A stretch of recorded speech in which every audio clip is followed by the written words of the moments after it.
Hi friends, నా పేరు ప్రభాకర్. మీరు చూస్తున్నారు పిఆర్ టెక్ తెలుగు. ఫ్రెండ్స్, ఈరోజు వీడియోలో నేను మీకు ఏంటంటే ఇందిరమ్మ ఇళ్ళకి సంబంధించిన బిగ్ అప్డేట్ అయితే రావడం జరిగింది. అదేంటనేది ఈ వీడియోలో ఎక్స్ప్లెయిన్ చేస్తాను.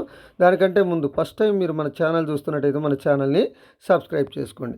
ఫ్రెండ్స్, ఇందిరమ్మ ఇళ్ళకి సంబంధించి చాలామందికి చాలా డౌట్స్ ఉన్నాయి.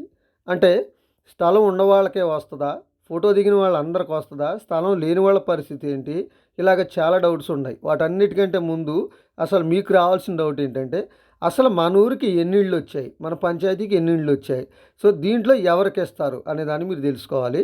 సో ఒక్కొక్క పంచాయతీకి 26 ఇళ్ళు అయితే ఇవ్వడం జరిగింది.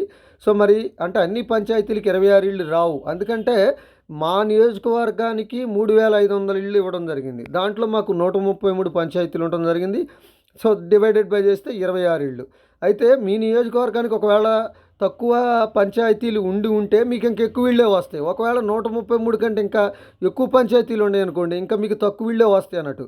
సో కాబట్టి వీటన్నిటికంటే ఇందిరమ్మ ఇల్లు ఫోటో దిగిన వాళ్ళకి వస్తుందా, స్థలం ఉండే వాళ్ళకి వస్తుందా, ఇవన్నీ తెలుసుకునే కాడికి ముందు అసలు 3500 ఇళ్ళు మీ నియోజకవర్గానికి ఎన్ని పంచాయతీలు ఉన్నాయి అది తెలుసుకోండి.